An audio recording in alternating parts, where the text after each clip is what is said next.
Everyone, welcome to अध्ययन अध्यापन। तो बिहार शिक्षक ट्रांसफ़र आप लोगों ने देखा ही होगा। लगभग 35 शिक्षकों का ट्रांसफ़र जो है सुनिश्चित किया गया और बाकी यहाँ पर सभी शिक्षकों का ट्रांसफ़र कब तक होगा, क्योंकि 759 आवेदन थे जिसमें प्रथम श्रेणी के शिक्षक थे और ऐसे में सिर्फ 35 शिक्षकों का ही ट्रांसफ़र हो पाया।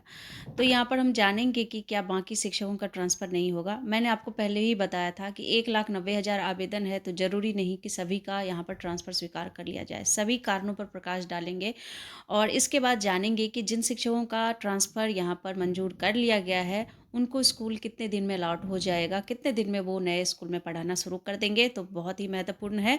इसके बाद अगर बात करें तो बीमारी, दिव्यांगता और पति-पत्नी, इसके अलावा दूरी के आधार पर आवेदन देने वाले शिक्षकों का तबादला कब तक होगा, तो ये भी हम लोग जानने वाले हैं। तो चलिए सभी अपडेट को एक-एक करके देखते हैं ताकि सभी जानकारी अच्छे से प्राप्त हो सके। तो यहाँ पर देखिए टोटल 47 शिक्षकों के आवेदनों की स्क्रूटनी की गई और जिसमें से सिर्फ 35 शिक्षकों का ही ट्रांसफ़र हो पाया। तो यहाँ पर आप समझ लीजिए स्क्रूटनी ही कम हुई है, जिस वजह से आप लोगों को अभी लग रहा होगा कि सिर्फ 35 शिक्षकों का ही ट्रांसफ़र क्यों हुआ। और ये 35 शिक्षक वो हैं, नियमित शिक्षक हैं। तो यहाँ पर बाकी शिक्षकों का जो तबादला है वो भी होगा। तो यहाँ पर सबसे पहले हम इस अपडेट को पढ़ें तब ताकि हमें और अच्छे से समझ आए। 10 शिक्षकों का अंतर जिला में ट्रांसफ़र हुआ है और 25 शिक्षकों का प्रखंड चेंज हुआ है। शिक्षकों का ट्रांसफ़र यहाँ पर बताया जा रहा है कि 35 कैंसर पीड़ित शिक्षकों का ही यहाँ पर ट्रांसफ़र लिया गया है, जो कि नियमित शिक्षक हैं। तो यहाँ पर देख सकते हैं आप लोग,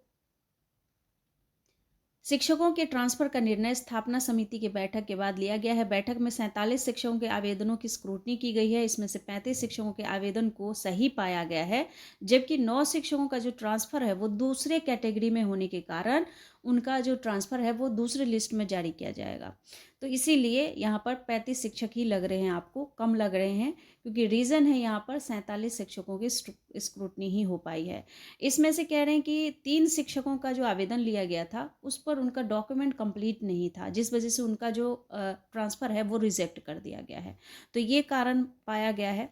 इसके अलावा देखिए यहाँ पर अगर बात करें तो 759 कैंसर के आधार पर आवेदन किया गया था और यहाँ पर इन्होंने बताया है कि इसमें सिर्फ 47 नियमित शिक्षक जिनका अभी स्क्रूटनी हो पाया है। अभी 260 विद्यालय अध्यापक हैं जो कैंसर के आधार पर ही जिन्होंने आवेदन किया था, तो इनकी स्क्रूटनी अभी नहीं हुई है। 452 हमारे नियोजित शिक्षक हैं, इनकी भी स्क्रूटनी नहीं की गई है।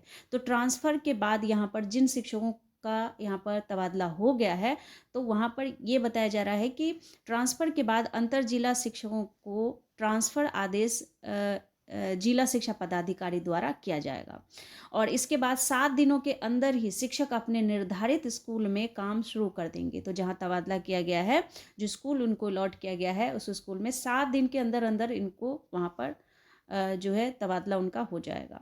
और इस दौरान शिक्षकों के संबंध में संपूर्ण जांच की जिम्मेदारी जिला शिक्षा पदाधिकारी की होगी।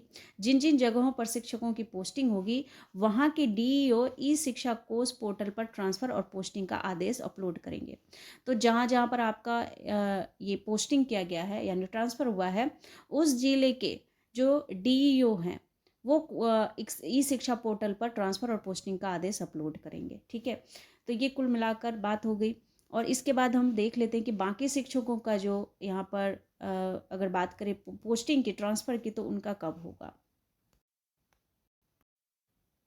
अब हम जान लेते हैं कि जो दूरी के आधार पर जो शिक्षक हैं उनका ट्रांसफ़र कैसे होगा और इसके अलावा जो हस्बैंड वाइफ हैं, दिव्यांग शिक्षक हैं, इन शिक्षकों का तबादला कब तक होगा, तो ये भी हम अभी जान पाएंगे। तो देखिए यहाँ पर एस सिद्धार्थ का कहना है कि एक विशेष प्रकार का सॉफ्टवेयर तैयार किया जा रहा है और इस सॉफ्टवेयर के माध्यम से ही जो है शिक्षकों का यहाँ पर ट्रांसफ़र किया जाएगा। क्या है ये सॉफ्टवेयर, कैसे काम करेगा, वो हम देख लेते हैं। तो देखिए शिक्षा विभाग के अपर मुख्य सचिव डॉक्टर एस सिद्धार्थ ने दो टुक कहा है कि दूरी के आधार पर मांगे गए तबादलों के लिए सॉफ्टवेयर विकसित किया गया है और ये अत्याधुनिक सॉफ्टवेयर के जरिए विशेष गोपनीयता बरतते हुए संबंधित जिलों के डीईओ तबादले के लिए स्कूल तय करेंगे। शुक्रवार को मीडिया से चर्चा करते हुए अपर मुख्य सचिव ने दूरी के आधार पर तबादले की पूरी प्रक्रिया को बड़े आसान तरीके से समझाया। उन्होंने समझाते हुए बताया कि प्रत्येक जिले के डीईओ के सामने स्क्रीन पर शिक्षक का नाम या उसकी पहचान वाली कोई डिटेल दिखाई नहीं देगी। यानी डीईओ के सामने उस सॉफ्टवेयर की ये विशेषता है कि वहाँ पर शिक्षकों का डिटेल नहीं दिखाई देगा, बस ये दिखाई देगा कि स्क्रीन पर सिर्फ उन्हें यह दिखाई देगा कि उसके ज़िले में पदस्थापन के लिए इतने संख्या में शिक्षकों ने तबादले के लिए आवेदन किया है। बस संख्या दिखाई जाएगी कि इतने शिक्षकों ने ट्रांसफ़र के लिए अप्लाई किया है।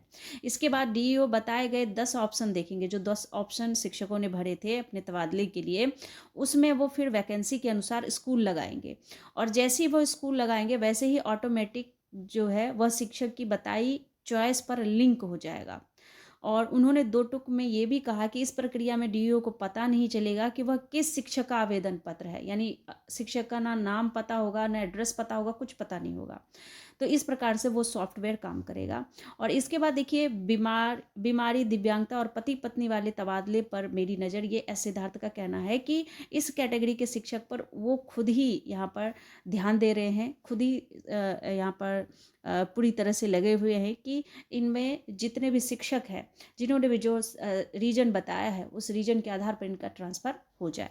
तो ऐसे में क्या इन्होंने कहा, ये देख लेते हैं। मुख्य सचिव सिद्धार्थ ने बताया कि बीमारी, दिव्यांगता, पति पत्नी और महिलाओं से संबंधित तबादलों के आवेदनों पर वह स्वयं नज़र रखे हुए हैं।